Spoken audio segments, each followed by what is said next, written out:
Dito. Hello, madlang people, kabudlay. So, today, magluto tag beef. Abot na lang. Tawagon ko na lang ni stir fry. Charot. Wala, kay, kung sa rin available dari sa fridge, meron na ako ginaluto. So, wala na reklamo kung kinsa yung mga mara na. Sin reklamo eh. Charot. So, first, nilagyan ko ng oil. Alam niyo na kung anong gagawin sa oil. Of course, mag-saute tayo. Masa nang saute? Charot. Gikapoy man ko, dili man ko ganahan voice over ba kay ambot. Wala lang, hindi ko ganahan mag-voice over. But di ay mo. Ako man ni video. So, first is katong onion. Ang ito ang ibutang. And then, pag dili na to kinahanglan siya golden brown. Kaya dili siya garlic. Pero at least pag naamoy na natin yung onion. Lagyan na natin yung garlic. So, yun. Nakita nyo naman. Charot. Gikaboy ko mag-voice over. Buot na lang mo sa akong ipangyaw-yaw dari So, first, since sirwok ni, una na to ang carrots kasi matagal siyang maluto. Yan. Unahin na natin yung carrots. And then,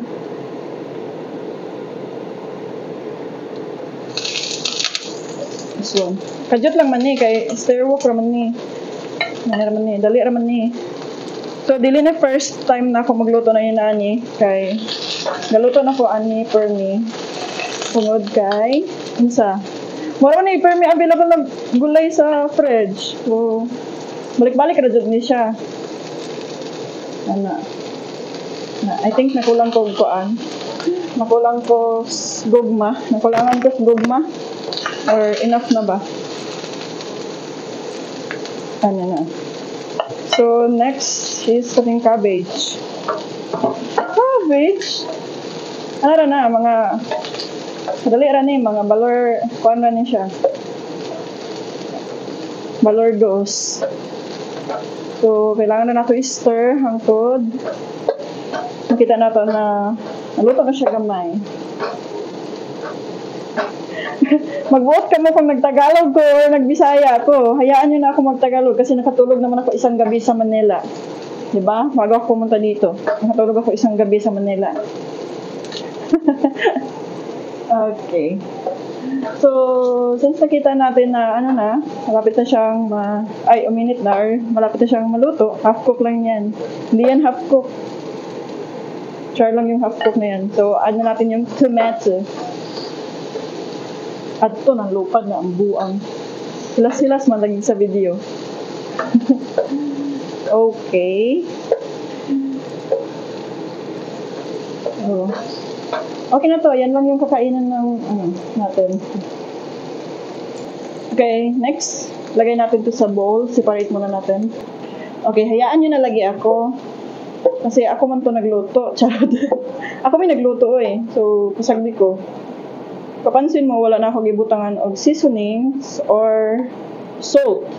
Bakit? Magbuot mo.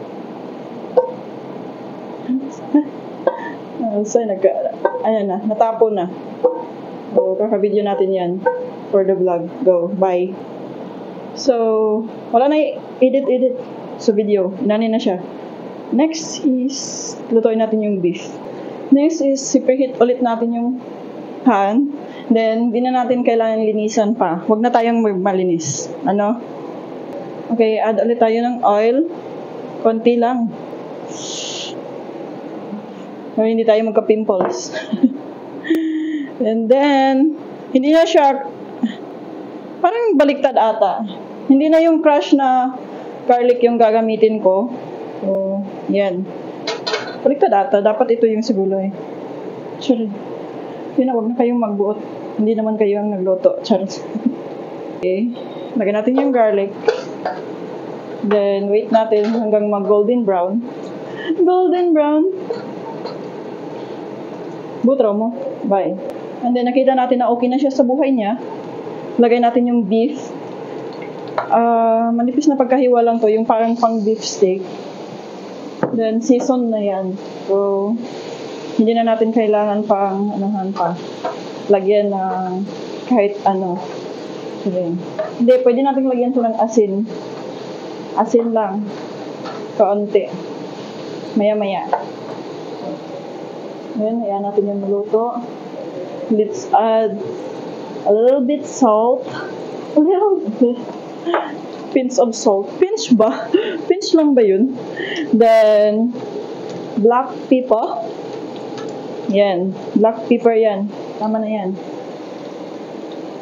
Hala, hindi ko pala na-record. So, nag-add ako ng salt. And then, nag-add ako ng black pepper.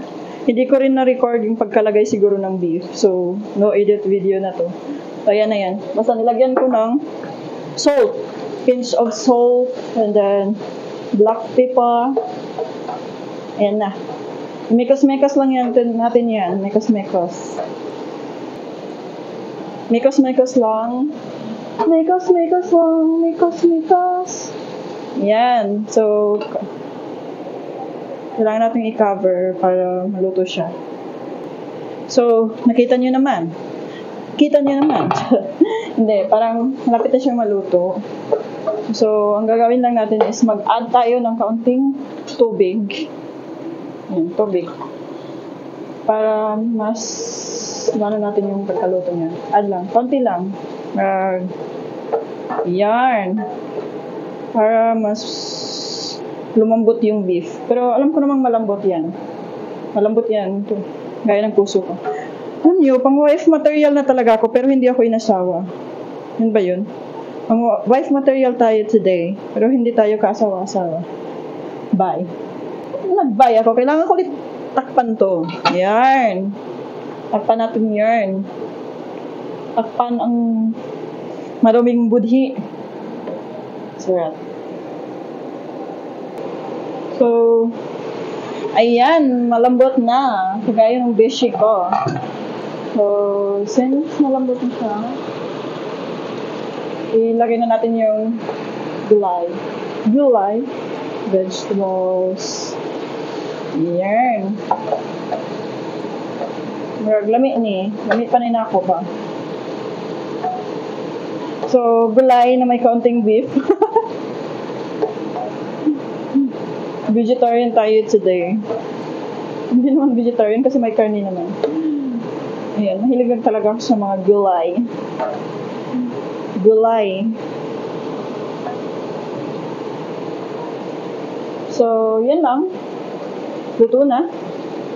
Wow! Sarap tingnan, no? So, ready na. Hab-hab.